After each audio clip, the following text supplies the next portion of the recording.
Good morning to everyone. मैं आपका maths mentor आकाश यहाँ पर जुड़ गया हूँ एक ऐसे क्वेश्चन का आंसर लेकर जो हर स्टूडेंट के मन में होगा। 2020 एक ऐसा साल जिसने भारत को ही नहीं पूरे विश्व को एक ऐसी स्थिति में ला दिया है जिसमें हर इंसान ये सोचने के लिए विवश हो चुका है कि आने वाले टाइम में अब उसे क्या करना है। सबसे बड़ा क्वेश्चन आ रहा है स्टूडेंट्स के सामने कि 2020 पूरा देश पूरा विश्व एक संकट से जूझ रहा है। स्टूडेंट्स के मन में ये क्वेश्चंस आ रहे हैं कि वैकेंसीज कम होंगी, ज़्यादा होंगी, कब होंगे एग्ज़ाम्स, किस तरीके से एग्ज़ाम होंगे भी या नहीं होंगे। इस टाइप के कुछ क्वेश्चंस आप लोगों के मन में होंगे।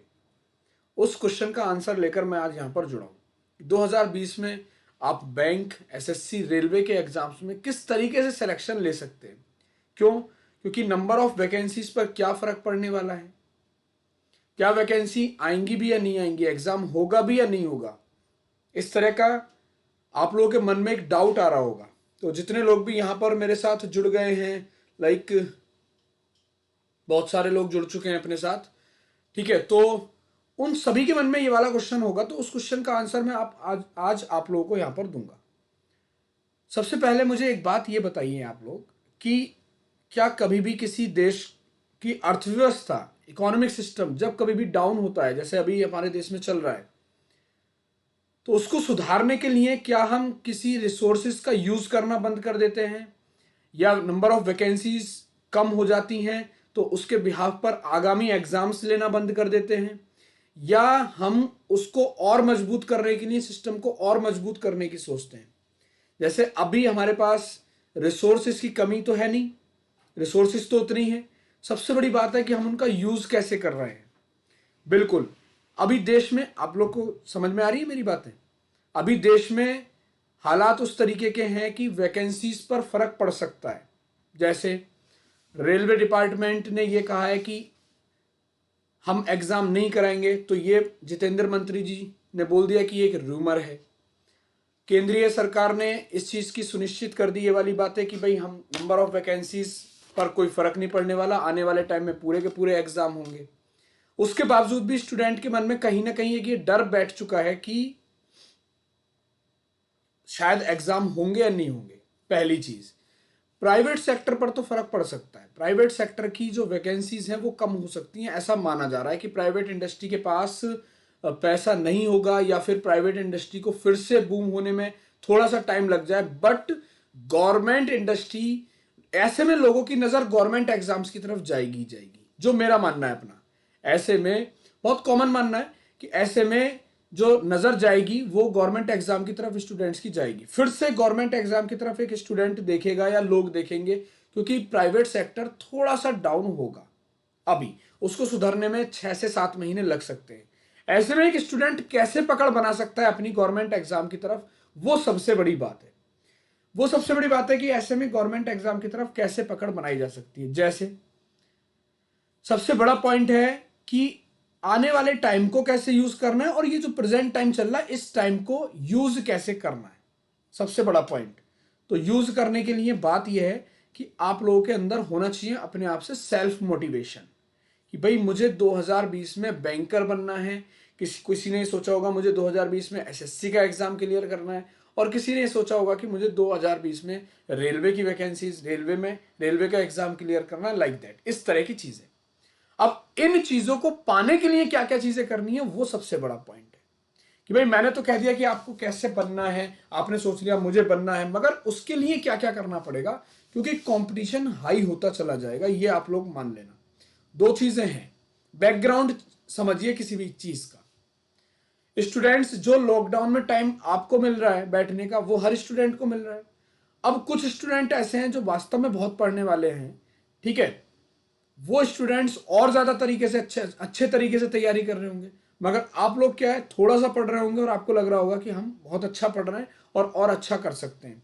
मगर उन स्टूडेंट्स की सोचिए जो बहुत मेहनत कर रहे हैं, तो आपको भी बहुत मेहनत करनी पड़ेगी, पहली चीज।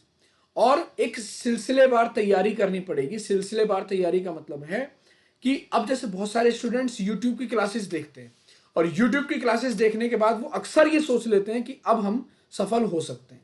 मगर YouTube की क्लासेस देखने के बाद सफल होना मात्र एक संयोग होता है। उस सफल होने के लिए और कुछ भी आपको मेहनत करनी पड़ती है और कहीं से भी पढ़ाई करनी पड़ती है, क्योंकि YouTube पर आज तक का इतिहास है। आप कोई भी एक ऐसा फैकल्टी नहीं ढूंढ सकते जिसने प्योर सिलसिलेवार सिलेबस वाइज तैयारी कराई हो। बहुत कम लोग हैं ऐसे जो यूट्यूब पर अकॉर्डिंग टू सिलेबस पूरा सिलेबस कवर करा पाते हैं, और उन क्वेश्चंस के साथ जो क्वेश्चंस एग्जाम ओरिएंटेड होते हैं। मैं ऐसा नहीं कह रहा कि यूट्यूब के सेशंस आप लोगों के लिए बेनिफिशियल नहीं होते, बेनिफिशियल होते हैं, मगर एक सिलसिलेवार तैयारी नहीं हो पाती। सिलसिलेवार तैयारी के लिए आपको खुद से मेहनत करनी पड़ती है, एक ग्राफ तैयार करना पड़ता है, एक सिलेबस अपना डिजाइन करना पड़ता है कि मुझे क्या क्या करना है, मुझे कैसे कैसे पढ़ना है। ये सारी चीजें आपको खुद को डिजाइन करनी पड़ती हैं, और जब आप खुद से डिजाइन करते हैं और उस पाथ को फॉलो करते हैं, तब एक्चुअल में सिलेबस कवर होता है, तब एक्चुअल में चीजें आप कवर कर पाते हैं, जब आप खुद से बना पाते हैं। मेरी बात समझ रहे हैं आप लोग? तो सबसे पहले आप खुद अपना सिलेबस डिजाइन करिए कि मुझे मैथ में क्या पढ़ना है, मुझे इंग्लिश में क्या पढ़ना है, मुझे रीजनिंग में क्या पढ़ना है, मुझे जीएस के पार्ट पर क्या पढ़ना है, करंट अफेयर के पार्ट पर क्या पढ़ना है। मैं उसको भी पार्ट्स में डिवाइड करिए, छोटे छोटे सेगमेंट में डिवाइड करिए, छोटे छोटे सेगमेंट में डिवाइड करिए। जैसे मैं आप लोगों को एक पॉलिटिकल किस्सा सुनाता हूं, ठीक है, उससे शायद आप लोगों की बात समझ में आ जाए। ठीक है, पॉलिटिकल किस्सा क्या है भाई, कि एक नेता की थिंकिंग क्या होती है। जब नेता इलेक्शन लड़ता है या फिर वो वोट मांगने जाता है फील्ड में, तो उसकी थिंकिंग क्या होती है, उसकी थिंकिंग समझना आप, जो मेरी समझ में आती है। शायद मैं गलत हो सकता हूं, मगर ये बात 100% कहीं ना कहीं किसी ना किसी फील्ड में या किसी ना किसी सेगमेंट में ये बात बिल्कुल फिट बैठती है। देखो कैसे एक नेता की थिंकिंग होती है कि वो कम्युनिटी में ब्रेक कर देता है लोगों को। आप देख ही रहे होंगे, कम्युनिटी में ब्रेक करता है, दैट मीन्स वो ये सोचता है कि पर्टिकुलर रीजन के लोगों को कैसे अट्रैक्ट करना है, पर्टिकुलर डिस्ट्रिक्ट के लोगों को कैसे अट्रैक्ट करना है, पर्टिकुलर मंडल के लोगों को कैसे अट्रैक्ट करना है, फिर वो सोचता है पर्टिकुलर स्टेट के लोगों को कैसे अट्रैक्ट करना है। ऐसी कुछ उसकी प्लानिंग होती है। हिंदू, मुस्लिम, सिख, ईसाई, इन सब में वो ब्रेक करने की कोशिश करता है। ठीक है, अलग अलग कम्युनिटीज में ब्रेक करके उनको अलग अलग फैसिलिटीज उनके अकॉर्डिंग मन की बातें कह के, हिंदू के कम्युनिटी में जाएगा तो वो उस तरह की बातें करेगा, मोमडन कम्युनिटी में जाएगा तो वो उस तरह की बातें करेगा। दैट मीन्स उसने क्या किया, एक सेगमेंट में ब्रेक कर दिया इंडियंस को, और वो उसकी सेंटिमेंट्स के साथ खेल जाता है, साइकोलॉजिकली खेल जाता है, और वो अपने उसी तरीके से बातें बोलता है जिससे कि वो सामने वाले को समझ रहे हो, अट्रैक्ट कर लेता है, और वो वोटर उसके वोट पक्के हो जाते हैं। ऐसा कुछ होता है। तो वो क्या करता है, एक सेगमेंट में डिवाइड करता है कि भाई डिस्ट्रिक्ट को मुझे कैसे कवर करना है, इस डिस्ट्रिक्ट की स्पीच कैसी तैयार होनी चाहिए, इस पर्टिकुलर स्टेट में मुझे किस तरीके से बोलना है, या इस पर्टिकुलर स्टेट की डिमांड्स क्या क्या है, उन डिमांड्स के अकॉर्डिंग मुझे बात करनी है। तो इस तरीके से वो क्या करता है, वोटर्स को अट्रैक्ट करता है। ठीक है, तो उसका एक टारगेट होता है कि पर्टिकुलर चीजों को कैसे अट्रैक्ट करना है या उन्हें कवर करना है। तो आप लोग भी सेगमेंट में सिलेबस को बांट लीजिए। सेगमेंट में जब आप सिलेबस को बांटते हैं तो आप एक बात ये समझ लीजिए कि छोटे छोटे सेगमेंट्स आपको आगे की तरफ लेके चले जाते हैं, छोटे छोटे सेगमेंट्स आपको आगे की तरफ लेके चले जाते हैं। ठीक है, अब उन छोटे छोटे सेगमेंट्स को किस तरीके से आपको बांटना है वो मैं आज आपको यहां पर बताने वाला हूं। जैसे कि अगर मैं बात करूं अपने सब्जेक्ट्स की जिसमें मैं डील करता हूं मैथ्स में, ठीक है, तो मैथ्स को किस तरीके से बांटना है ये आप लोग समझ लेना।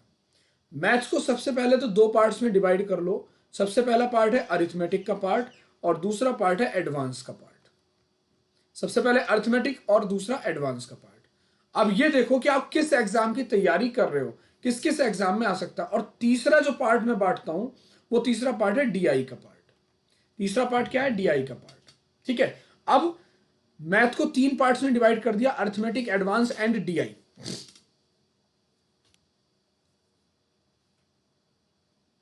अब देखो जरा, समझना चीजों को।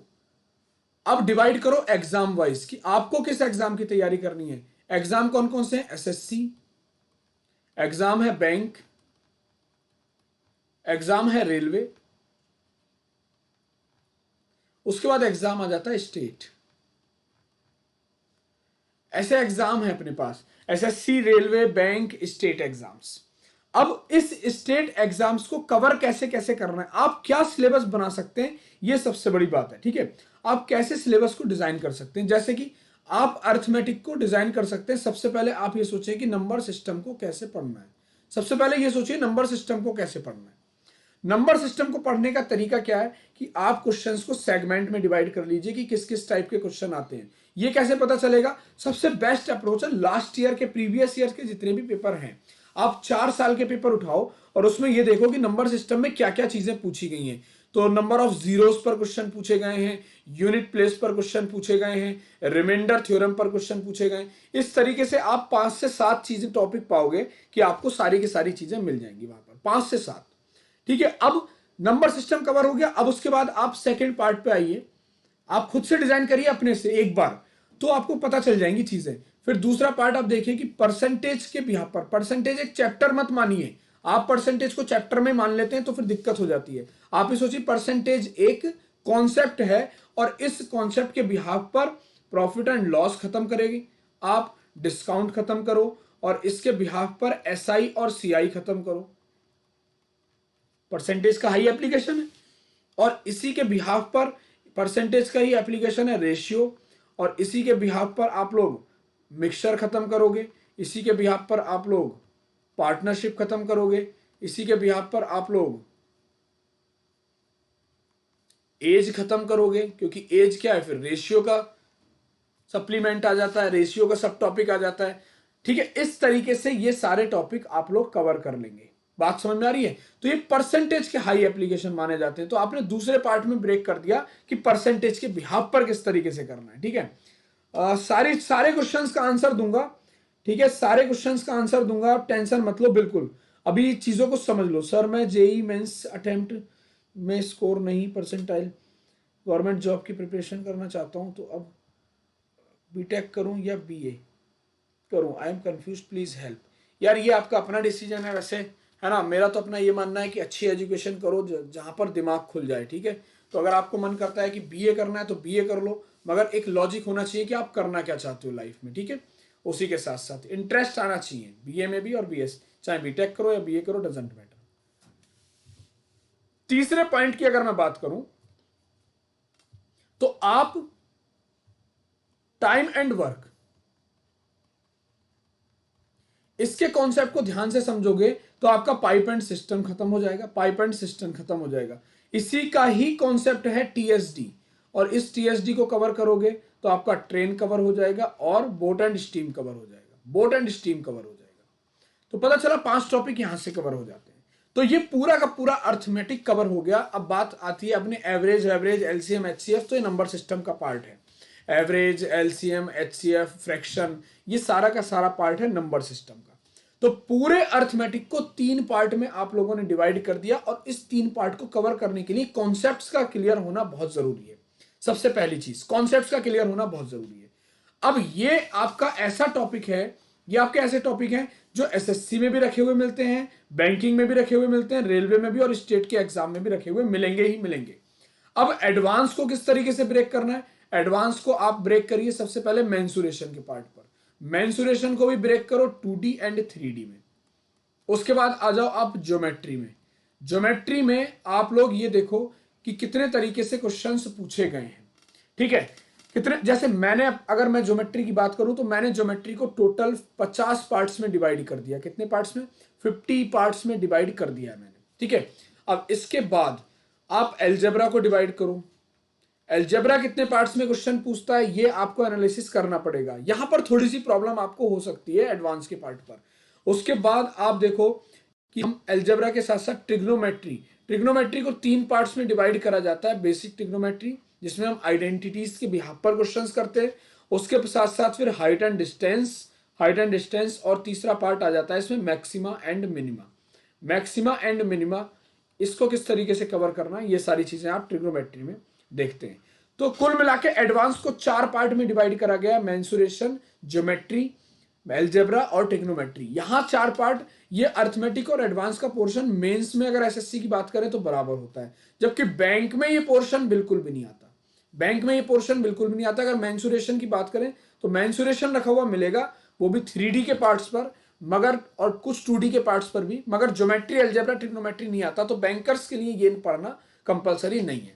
सबसे इंपॉर्टेंट रोल प्ले कर रहा है आज की डेट में डीआई। एसएससी वाले स्टूडेंट सबसे पहले ये सुनिश्चित करें, पहले देखें कि डीआई लास्ट 2 इयर्स में कितना उसका लेवल इंप्रूव हो चुका है।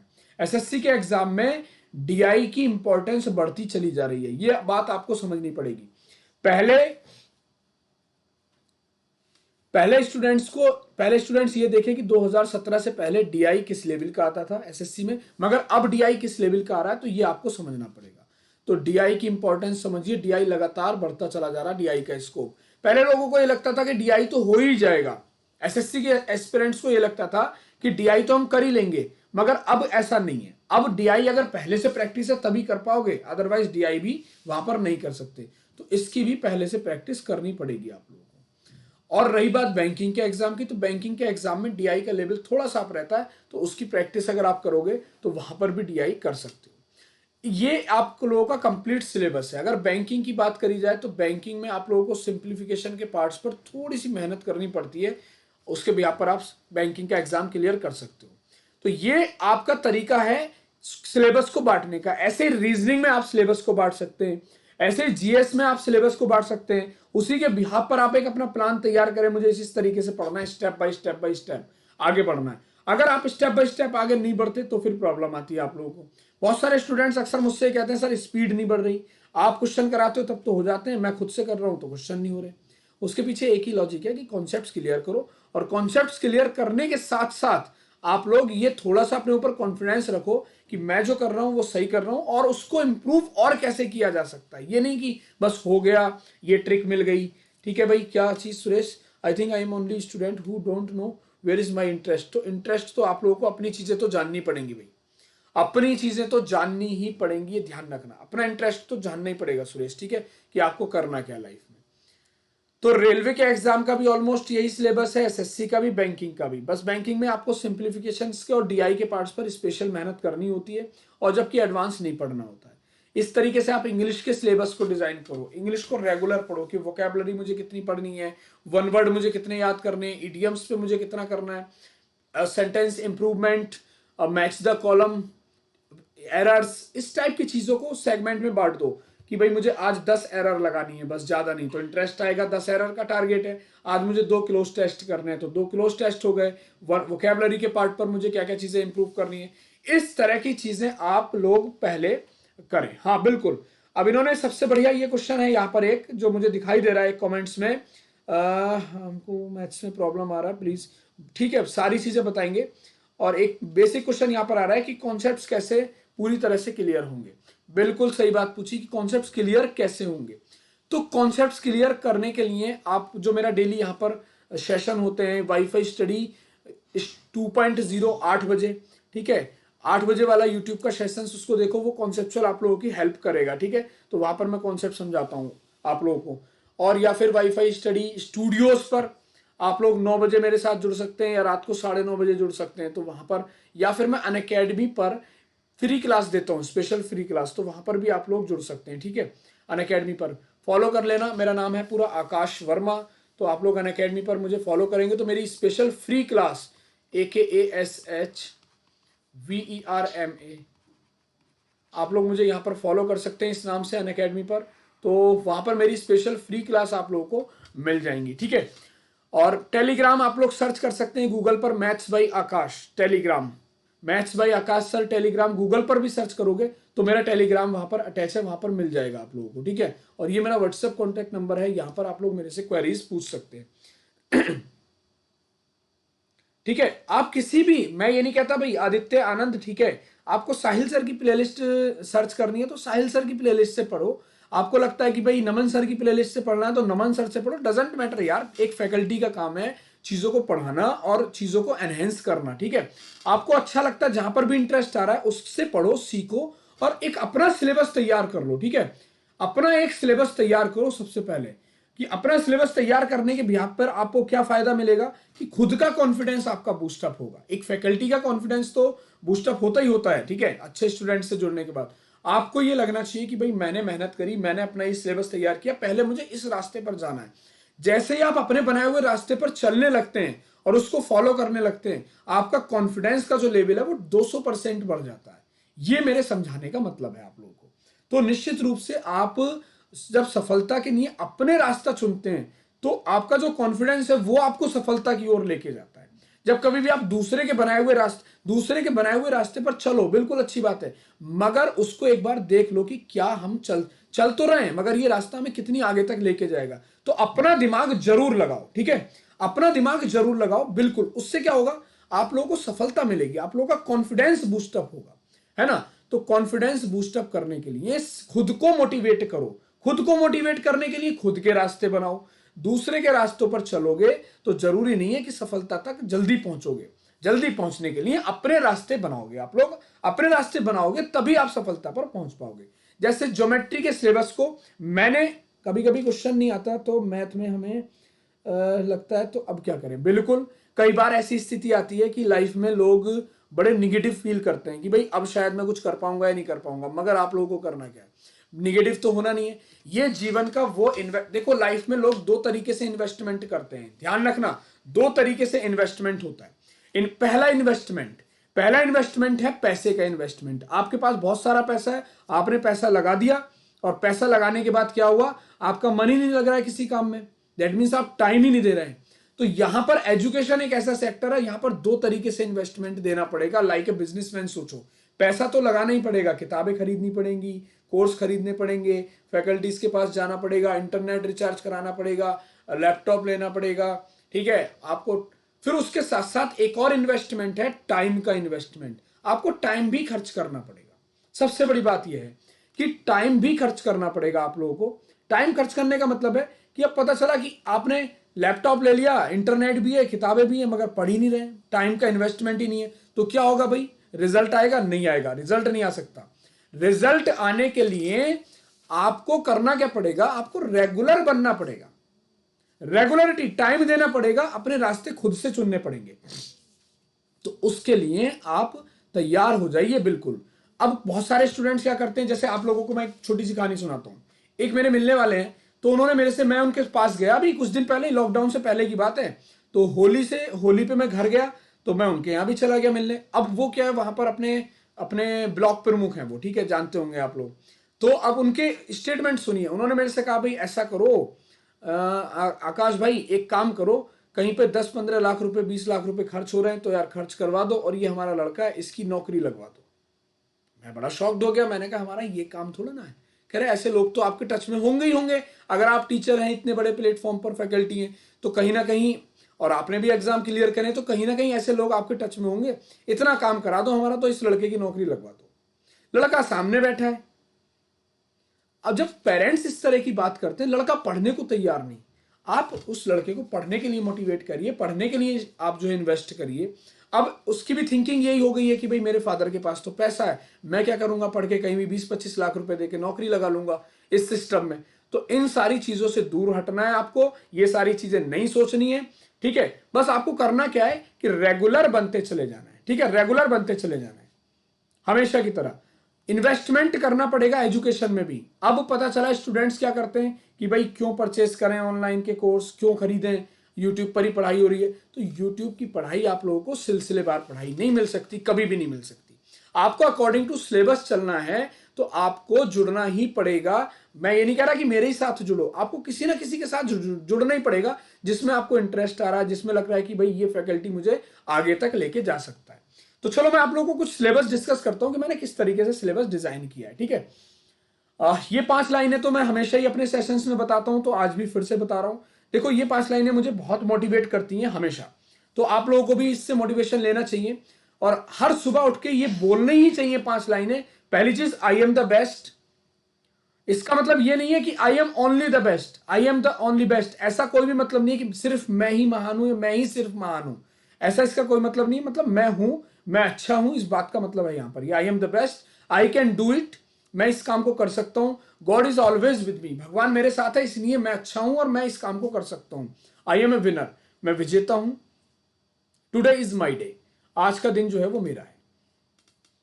टुडे इज माई डे का मतलब है कि आप छोटा सा टारगेट बनाओ, और उस टारगेट को जब अचीव करते हो तो उसकी खुशी होती है, तो लगता है कि भाई आज का टारगेट अचीव हो गया। तो छोटे छोटे टारगेट बनाओ आप कि मुझे आज इतने क्वेश्चंस करने हैं, आज इतनी चीजें करनी है, उसके बिहाफ पर आप आगे बढ़ सकते हैं।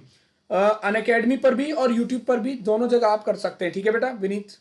अनअकैडमी पर भी और यूट्यूब पर भी। अब देखो एसएससी के एग्जाम्स में कैसे अपनी बढ़त बनाए, एसएससी के एग्जाम्स में कैसे सिलेक्शन ले, कैसे सिलेबस को कवर करना है, उसको यहां पर मैं आप लोगों को बताता हूं। सबसे पहली चीज है कंसिस्टेंसी होनी चाहिए आप लोगों के पास, ठीक है, कंसिस्टेंसी होनी चाहिए। फिर आप अपना गोल एंश्योर करें कि आपको करना क्या है। उसके बाद आप लोग अपनी एक रिदम तैयार करें, सिलसिलेवार तैयारी करें। मजा आना चाहिए आपको पढ़ने में, मजा आएगा तभी आप लोग आगे रेगुलर हो पाएंगे। और जैसे ही आप लोग रेगुलर होने लगते हैं तो वो चीज आपकी डेली हैबिट में आ जाती है चीजें। जैसे ही आप किसी काम को रेगुलर करने लगते हैं, रेगुलरिटी देते हैं कि भाई मुझे पढ़ना ही पढ़ना है, पढ़ना ही पढ़ना है, तो दोनों पर अटेंड ओके, तो उसके बाद आपकी वो डेली डेली की हैबिट बन जाती है। जैसे वो डेली की हैबिट बनने लगती है तो आप लोगों के साथ क्या होता है, आप लोग स्टेप बाय स्टेप आगे बढ़ने लगते हैं। फिर आप लोगों को जब हैबिट बन गई तो आप लोग टारगेट बनाते हैं कि आज मुझे ये करना है, आज मुझे ये करना है, तो स्टेप बाय स्टेप आगे बढ़िए आप लोग। जैसे स्टेप बाय स्टेप आगे बढ़ते हैं फिर आप लोगों के सामने एक समस्या आती है कि कंटेंट क्या पढ़ें। तो एक रिफाइंड कंटेंट आप लोगों को मिलने लगता है, आप लोगों की नजर खुद जाने लगती है कि भाई ये 50 क्वेश्चन है तो इसमें से ये इंपॉर्टेंट क्वेश्चन है, इसको मैं ऐसे कर सकता हूं, इसको ऐसे किया जा सकता है। तो रिफाइंड कंटेंट पे नजर आप लोगों की जानी चाहिए कि कंटेंट ऐसा जो मुझे आगे की तरफ लेके चला जाए। उसके बाद आप नोट्स बनाइए, ऐसे नोट्स जो एग्जाम से 15 दिन पहले, एग्जाम से 10 दिन पहले आपकी हेल्प करें, आपको आगे लेके जाएं। तो ऐसे नोट्स तैयार करिए सबसे पहली चीज, ठीक है। मैथ्स को कम से कम पर डे आप 2 से 3 घंटे तो जरूर पढ़िए। 2 घंटे पढ़िए तो 1 घंटे उसका एनालिसिस करिए कि कहां पर आपने गलती कर दी, किस क्वेश्चंस को और कम टाइम में किया जा सकता था, ठीक है, ठीक है। और उसके बाद सबसे बड़ी बात है कि नोट्स कैसे होने चाहिए, प्रिसाइज नोट्स। ऐसा नहीं कि पूरे रजिस्टर भर दिए, डायरी भर दी नोट्स से, नहीं, प्रिसाइज नोट्स होने चाहिए, छोटे नोट्स होने चाहिए कि जिसको हम 2 से 4 घंटे में या 5 घंटे में या एक दिन में पढ़ सकें। ऐसे नोट्स होने चाहिए अपने पास, ठीक है, हर एक सब्जेक्ट के होने चाहिए। सबसे बड़ी बात यह आ जाती है आप लोगों के पास कि एग्जाम से पहले कैसे रिवीजन करें। तो जो नोट्स आप लोगों ने बनाए उसके बिहाफ पर एग्जाम से पहले रिवीजन आपको करना पड़ेगा। अब देखो अनअकैडमी पर आप लोग मुझे इस तरीके से फॉलो कर सकते हैं, सर्च करिएगा वहां पर आकाश वर्मा अनअकैडमी पर, तो ये मेरा प्रोफाइल आ जाएगी। इसको फॉलो करेंगे जब आप, तो यहां पर मेरी फ्री स्पेशल क्लास होती है। कैसी क्लास होती है, फ्री क्लासेस। तो फ्री क्लास जब मेरी होती हैं तो उन फ्री क्लासेस को आप अटेंड करेंगे तो आप लोगों को पता चल जाएगा कि सिनेरियो क्या होता है, ठीक है। अभी भी मैं फ्री क्लासेस यहां पर लेके आने वाला हूं अनअकैडमी पर, तो फ्री क्लासेस को ज्वाइन करने के लिए मुझे फॉलो जरूर कर लीजिएगा, जिससे कि मेरी क्लास के नोटिफिकेशंस आप लोगों तक पहुंच जाएं, ठीक है। और ये टेलीग्राम पर मैथ्स बाय आकाश सर है और ये अपना व्हाट्सअप है, यहाँ पर मुझसे आप जुड़ सकते हैं। अनअकैडमी के सब्सक्रिप्शन को लेकर तो आप लोग आकाश 10 कोड यूज करिए, तो वहां से आप लोग जुड़ सकते हैं। चलो सिलेक्शन बैच, ये सारी चीजें आ जाएंगी। अब ज्योमेट्री की बात कर लेते हैं कि ज्योमेट्री को देखो कितने तरीके से हमने डिवाइड किया। मैंने 50 तरीके से ज्योमेट्री को डिवाइड किया है। ध्यान से इस बात को समझ लेना, शायद अगर ये बात आप लोगों की समझ में आ जाए तो आप समझ पाए कि किस तरीके की पढ़ने की मैं बात करता हूं, मेरा तरीका क्या है पढ़ाने का, और मैं किस तरीके से चाहता हूं कि स्टूडेंट ये चीजें सोचे तभी वो आगे बढ़ सकता है आज के क्रूशल टाइम में। तो देखो इस बात को समझ लेना। यहां पर सबसे पहली चीज है कि ज्योमेट्री को बांटा किस तरीके से गया है। तो सबसे पहले तो बेसिक ज्योमेट्री के आधार पर मैंने बांट दिया। बेसिक ज्योमेट्री है क्या, आप लोगों के मन में ये वाली बात आ रही होगी कि सर बेसिक ज्योमेट्री है क्या। बिल्कुल, बेसिक ज्योमेट्री का मतलब है कि ज्योमेट्री में आता क्या क्या चीजें हैं ये हमें पता होनी चाहिए, पहली चीज।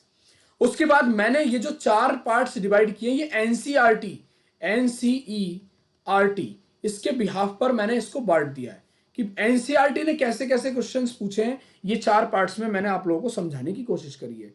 उसके बाद एंगल की प्रॉपर्टी, कोणों के आधार पर कैसे क्वेश्चन बनते हैं वो आपको पता होने चाहिए एग्जाम्स में। फिर एक्सटीरियर एंगल की प्रॉपर्टी, एक्सटीरियर एंगल की प्रॉपर्टी, ठीक है, बाह्य कोण के आधार पर कैसे क्वेश्चन बनते हैं ये आपको पता होना चाहिए। जो एसएससी का, हाँ बिल्कुल कर सकते हैं भाई, बिल्कुल कर सकते हैं, ठीक है, बिल्कुल कर सकते हैं। अब देखो यहां पर सबसे बड़ी बात है कि कॉन्सेप्ट्स आप लोगों के क्लियर होंगे कैसे कैसे। अब देखो समद्वि बाहु त्रिभुज के आधार पर सबसे ज्यादा क्वेश्चन पूछे जाते हैं आइसोसेलेस ट्रायंगल के आधार पर, ध्यान रखना।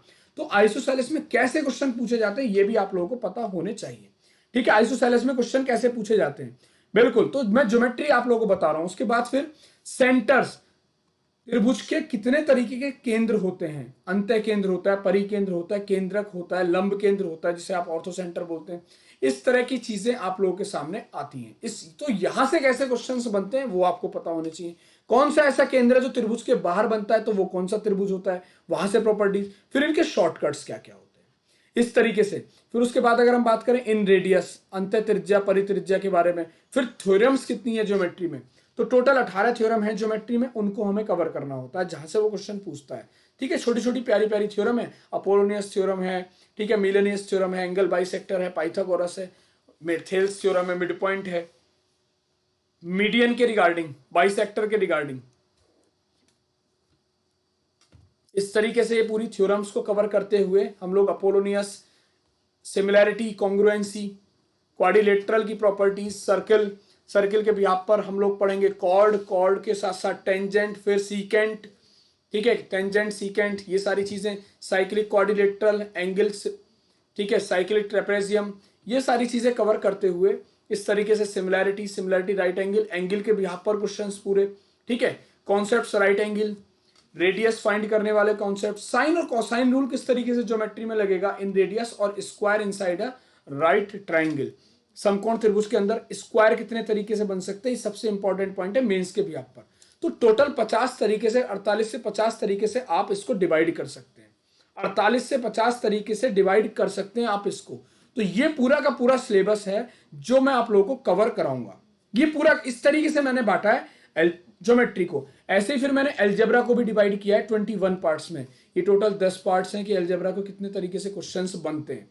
सबसे बड़ी बात है चीजों को डिवाइड करना। वन बाय वन हम लोगों के जब कॉन्सेप्ट्स कवर हो जाते हैं, क्वेश्चंस कवर हो जाते हैं, तो कॉन्फिडेंस आने लगता है। वैल्यू पुटिंग के भी आप पर कैसे क्वेश्चंस होते हैं, एबीसी वाले कौन से क्वेश्चन होते हैं, किन क्वेश्चंस में वैल्यू अज्यूम करनी है, किन क्वेश्चंस की वैल्यू 2 आती है, लीनियर इक्वेशन के कैसे क्वेश्चन होते हैं, फॉर्मूला बेस्ड कैसे क्वेश्चन होते हैं। तो इस तरीके से टोटल 21 पार्ट्स में, टोटल 21 पार्ट्स में हमने क्या किया, पूरे अलजेब्रा को डिवाइड कर दिया। ऐसे आप मेंसुरेशन को डिवाइड करो, ऐसे ही आप ट्रिग्नोमेट्री को अपने से डिवाइड करो, क्योंकि मैंने तो पूरा सिलेबस बनाया है जिसमें trigonometry, algebra, mensuration, coordinate geometry, height and distance, maximum minima की टाइप लिए, वन बाय वन की क्वेश्चन किस तरीके से पूछता है। तो इन सब चीजों को आप लोगों को कवर करना है मेरे साथ। ये सारी चीजें कहां पर मिलेंगी, अब वो चीज मैं डिस्कस कर लेता हूं। एसएससी 2020 को टारगेट करते हुए एक बैच बनाया है अनअकैडमी पर। ठीक है, अब ये अनअकैडमी का सब्सक्रिप्शन किस तरीके से ले सकते हैं, ठीक है, ये मैं आप लोगों के साथ बता रहा हूं। हालांकि ये क्लासेस मैं आप लोगों को फ्री में भी प्रोवाइड कराऊंगा अनअकैडमी पर, स्पेशल क्लासेस में, ठीक है, जो मैंने जिसकी इंफॉर्मेशन पहले भी दे दी कि ये वाली चीजें, इसका कुछ पार्ट मैं आप लोगों को कहां पर स्पेशल क्लासेस में भी प्रोवाइड कराऊंगा। मगर अपना एक बैच आ रहा है, ठीक है। अब ये वाली चीज अपनी अलजेब्रा का पार्ट तो खत्म ही हो चुका है, ट्रिग्नोमेट्री और ज्योमेट्री अपनी स्टार्ट हो जाएगी, ठीक है। ट्रिग्नोमेट्री और ज्योमेट्री स्टार्ट हो जाएगी। लॉकडाउन बढ़ गया है तो अपनी क्लासेस भी बढ़ जाएंगी, ध्यान रखना, लॉकडाउन बढ़ गया तो क्लासेस भी बढ़ जाएंगी। अब देखो यहाँ पर आप लोग फॉलो कर सकते हैं मुझे, जिससे कि आप लोगों को नोटिफिकेशन आ जाएगा। अब यहाँ पर आप लोग मिलेंगे कैसे, अनअकैडमी पर जाना है आप लोगों को। सबसे पहले अगर आप लैपटॉप पर हैं तो विजिट करना है www.unacademy.com। अगर आप मोबाइल पर हैं तो प्ले स्टोर में आप लोग डाउनलोड करिए अनअकैडमी लर्निंग ऐप। इसको इंस्टॉल करेंगे, ओपन करेंगे, ओपन करने के बाद 10 डिजिट मोबाइल नंबर डालेंगे, ओटीपी आएगा। ओटीपी लॉगिन करने के बाद आप लोग एसएससी एग्जाम सेलेक्ट करेंगे, अपना गोल। ऊपर इस तरीके से 3 लाइनें आ रही होंगी ऐसे करके, वहां पर इस तरीके से यहां पर क्लिक करोगे तो अपना गोल सेलेक्ट करिए एसएससी। बैंक की तैयारी करनी है तो बैंक, ठीक है। इस तरीके से आप गोल सेलेक्ट करेंगे, उसके बाद आप लोग आगे की तरफ बढ़ेंगे तो गेट सब्सक्रिप्शन लेंगे, ठीक है। एसएससी एग्जाम्स में गेट सब्सक्रिप्शन लेंगे तो गेट सब्सक्रिप्शन पर जैसे ही आप क्लिक करते हैं तो आपके सामने इस तरीके की विंडो आती है, कितने टाइम के लिए, ठीक है। इतना अच्छा क्यों नहीं देते, ऐसा नहीं है विनीत भाई, यूट्यूब पर भी हम उतने अच्छा देते हैं और अनअकैडमी पर भी उतना ही अच्छा देते हैं। कंटेंट में कोई कॉम्प्रोमाइज नहीं है, बस वहां पर क्या होता है, सिलसिलेवार तैयारी होती है सीक्वेंस के अकॉर्डिंग, पहली चीज। फिर 1-to-1 इंटरेक्शन होता है एक एक स्टूडेंट्स के साथ, उस स्टूडेंट्स की प्रॉब्लम। दूसरी चीज रिफाइंड कंटेंट। तीसरी चीज ये है कि हर उस कॉन्सेप्ट को उस तरीके से समझा पाना यूट्यूब पर बिल्कुल भी पॉसिबल नहीं है, ये आप लोग बहुत अच्छी तरीके से जानते हैं। और अनअकैडमी पर जितने लोग पढ़ते हैं मेरे से, वो लोग जानते हैं कि अनअकैडमी के फायदे क्या हैं। उसके रियल टाइम इंटरेक्शन है, दैट मीन्स आपने अपना कमेंट्स पूछा, आपने अपना क्वेश्चन पूछा, तो डायरेक्ट उसका सॉल्यूशन है, डायरेक्ट उसका आपकी बात को वहां पर सुना जाता है। यहां पर कमेंट्स में थोड़ा सा टाइम लगता है, ठीक है। तो आप 12 मंथ का सब्सक्रिप्शन लीजिए, 12 महीने का सब्सक्रिप्शन लीजिए, कोड यूज करेंगे आकाश 10। 12 महीने की जो फीस है वो है 6000 रुपीज, 12 मंथ की जो फीस है वो 6000 है। जैसे ही आप प्रोसीड टू पेमेंट करेंगे, प्रोसीड टू पेमेंट करेंगे तो आगे आएगा ऑप्शन एंटर रेफरल कोड। इस रेफरल कोड में जो फीस दिखा रहा होगा वो पहले 6000 रुपए दिखा रहा होगा, जिसमें मैथ, रीजनिंग, जीएस और इंग्लिश चारों सब्जेक्ट आप लोगों को मिल जाएंगे, ठीक है, चारों के चारों सब्जेक्ट। एंटर रेफरल कोड में जैसे ही आप डालेंगे AKASH10 आकाश 10 और इसको अप्लाई करेंगे तो फीस हो जाएगी 5400 रुपए, 5400। 12 से डिवाइड करके देखना, 450 रुपए पर मंथ की फीस आएगी, 450 रुपए पर मंथ की फीस आएगी। आप इसको यहां पर ज्वाइन कर सकते हैं मेरे साथ और एक सिलसिलेवार हर एक सब्जेक्ट की तैयारी कर सकते हैं। साथ में आपको मिलेंगी सारे सब्जेक्ट्स की PDF, सारे एग्जाम की तैयारी। अगर आपने SSC चुना तो SSC का CGL की तैयारी भी होगी, CGL की तैयारी के साथ साथ CHSL भी होगा, CPO भी होगा, MTS भी होगा, SSC JEE भी होगा। SSC के जितने भी एग्जाम हैं उन सबको आप इसमें कवर कर सकते हैं एक ही सब्सक्रिप्शन में। तो सब्सक्रिप्शन एक लेना है और आप लोगों को सारी की सारी चीजें यहां पर मिल जाएंगी, ठीक है। इसके साथ साथ मेरी स्पेशल क्लासेस तो आप लोगों को फ्री में मिलती हैं। तो जितने भी ऐसे स्टूडेंट्स हैं, ये कोई ऐसा फोर्स नहीं है कि आप यहीं पर पढ़े मेरे से। आप जितने भी स्टूडेंट्स हैं जो यहाँ पर ज्वाइन करना चाहते हैं वो आप इसको यूज करके आकाश 10 कोड यूज करके सब्सक्रिप्शन ले सकते हैं गाइस, ठीक है। और एंटर करने के बाद आप क्रेडिट कार्ड या डेबिट कार्ड से पेमेंट कर सकते हैं। पेमेंट करने के बहुत सारे तरीके हैं। सबसे बड़ी बात यह है कि अपना टारगेट सेलेक्ट करिए कि हमें टारगेट क्या करना है। आप लोग मेरे साथ जुड़ सकते हैं मेरे सोशल मीडिया पर, maths by Akash sir wifi study, WhatsApp का मेरा ये कॉन्टैक्ट है, इंस्टाग्राम पर आकाश वर्मा 1891 और टेलीग्राम चैनल में जरूर जुड़ जाइए जिस पर कि आप लोगों का एक डिस्कशन फोरम भी है। दूसरी चीज, मैं अपने यूट्यूब सेशंस की PDF अक्सर यहाँ पर प्रोवाइड आप लोगों को कर देता हूँ। तो सबसे इंपॉर्टेंट चीज आपने क्या सीखी, अपना टारगेट सेलेक्ट करो, अपने रास्ते बनाओ और उस रास्ते को, उस मंजिल को पाने के लिए ऐसे मेंटोर्स के साथ जुड़ो जो आपको वहां तक लेके जा सकते हैं और आपको सपना दिखा सके बड़ा। एक बड़ा सपना दिखाने वाला भी आपके साथ होना चाहिए स्टूडेंट्स, ठीक है। तो चलो, बहुत मजा आया होगा होप सो आप लोगों को सेशन में, ठीक है।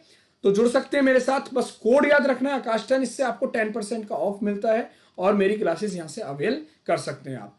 तो ठीक है भाई, Telegram maths by Akash sir, ये मेरा कॉन्टैक्ट है, टेलीग्राम में भी जुड़ सकते हैं। अगर अच्छा लगा है तो मैक्सिमम लोगों में शेयर करिए, कमेंट्स करके मुझे बता दीजिएगा, ठीक है, कि आपको ये सेशन कैसा लगा, या फिर आप डायरेक्ट मुझे यहाँ पर भी बता सकते हैं कॉल करके या फिर मैसेज करके। चलिए गाइस, फिर मिलेंगे अपनी रेगुलर क्लासेस में या फिर अनअकैडमी की क्लासेस में। तब तक के लिए bye bye, thank you and love you guys.